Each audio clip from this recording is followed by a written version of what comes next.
तो अब जो वांडा विजन में हमें इवान पीटर्स का क्विकसिल्वर दिख ही गया है, तो हम ये मान लेते हैं कि एक्समैन का एमसीयू में दिखना कंफर्म है। अब इसी के साथ क्वेश्चंस ये उठते हैं कि अगर एक्समैन एमसीयू में आएंगे तो कैसे आएंगे, और इस पीटरो को वांडा ने ही रिकास्ट किया या किसी और ने, और वांडा विजन में मल्टीवर्स कैसे दिख सकता है। तो आज हम इन्हीं कन्फ्यूजन्स को सॉल्व करेंगे। So let's start.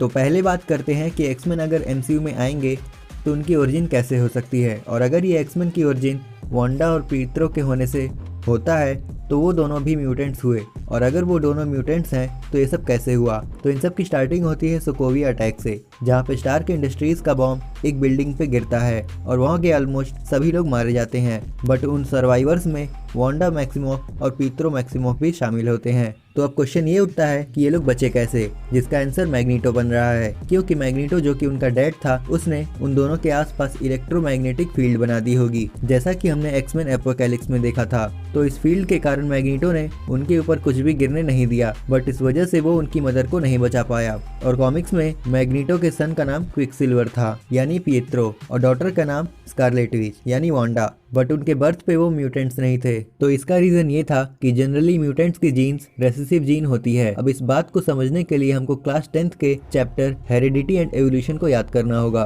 तो उसमें ये बताया गया था कि जीन्स दो टाइप्स की होती हैं, डोमिनेंट और रेसेसिव। तो डोमिनेंट हमेशा रेसेसिव को रोककर F1 जनरेशन में खुद को बढ़ने देता है, और फिर वही रेसेसिव जीन F2 जनरेशन में खुद को बढ़ाती है और डोमिनेंट को रोक देती है। तो अब म्यूटेंट के केस में ये हुआ होगा कि वांडा एंड पीटरो के अंदर म्यूटेंट जीन्स होगी, बट क्योंकि उसकी मॉम नॉर्मल ह्यूमन थी तो उसके डैड के जीन्स रेसेसिव हो गए और मॉम के डोमिनेंट, तो इसी वजह से वो दोनों ह्यूमन पैदा हुए, बट म्यूटेजेनिक जीन्स उनके अंदर प्रेजेंट थी, जिसकी वजह से जब वो लोग स्ट्रकर के एक्सपेरिमेंट का शिकार हुए तो वो बच गए और उसकी म्यूटेंट जीन्स माइंड स्टोन की पावर्स के कांटेक्ट में आते ही एक्टिव हो गई, जिसकी वजह से वो दोनों म्यूटेंट्स बन गए। सिंपली हम ये कह सकते हैं कि उनके जीन्स में वेरिएशन आ जाता है, और इसी वेरिएशन के कारण इनकी जीन्स में म्यूटेशन हो जाता है, और इस म्यूटेशन की वजह से जीन्स में एक स्पेसिफिक कैरेक्टरिस्टिक्स ऐड हो जाती है, जिसका रिजल्ट एक म्यूटेंट के रूप में सामने आता है। यही रीज़न था कि कोई और स्ट्रकर के एक्सपेरिमेंट से जिंदा नहीं बचा था।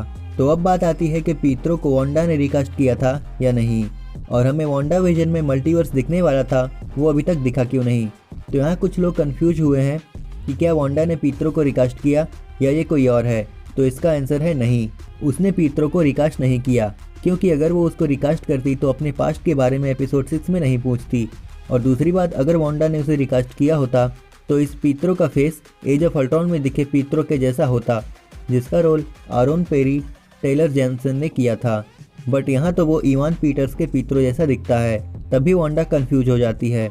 तो इससे ये साफ हो जाता है कि वांडा ने इसे रिकास्ट नहीं किया। तो अब अगर हम बात करें वांडा विजन में दिखने वाले मल्टीवर्स की, तो इसकी थ्योरी के लिए हमें क्लास 10th के टॉपिक मैग्नेटिज्म पे जाना होगा। तो मैग्नेटिज्म के अकॉर्डिंग जब हम दो पावरफुल मैग्नेट्स के बीच एक कॉइन को रखते हैं और रखने के बाद कॉइन को हल्का सा मूव कराते हैं, तो कॉइन कंटिन्यूसली 360 डिग्री रोटेट करने लगता है, क्योंकि दोनों तरफ से अपोजिट फोर्स कॉइन पे लग रहा होता है।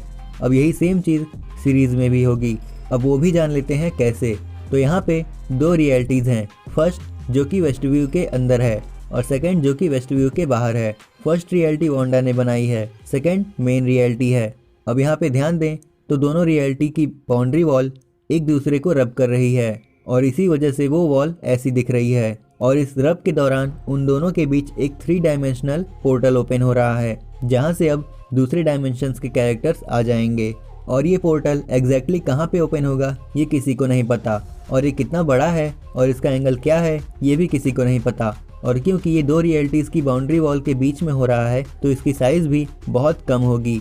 तो यही वजह है कि अगर कोई कैरेक्टर उस 3 डायमेंशनल पोर्टल के थ्रू निकलेगा तो वो पोर्टल के पास नहीं मिलेगा, वो पोर्टल से कुछ दूर जाके गिरेगा, क्योंकि जब वो पोर्टल खुलेगा तो उसमें इतना फोर्स होगा कि वो उसके कांटेक्ट में आने वाली हर एक चीज़ को या तो अंदर या तो बाहर की तरफ तेज़ी से फेंक देगा। और यही वजह है कि एक्समैन यूनिवर्स का क्विकसिल्वर इस डायमेंशन में आ गया।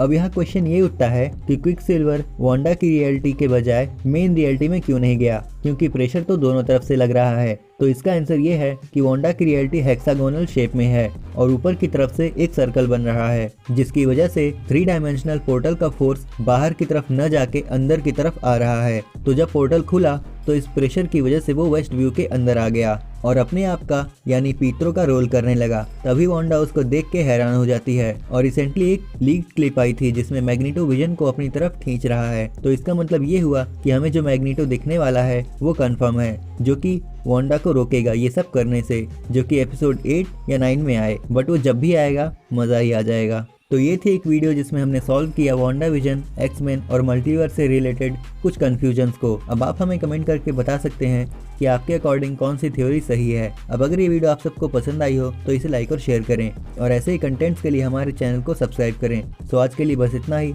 हम जल्दी लौटेंगे एक नई वीडियो के साथ। Till then keep watching super move.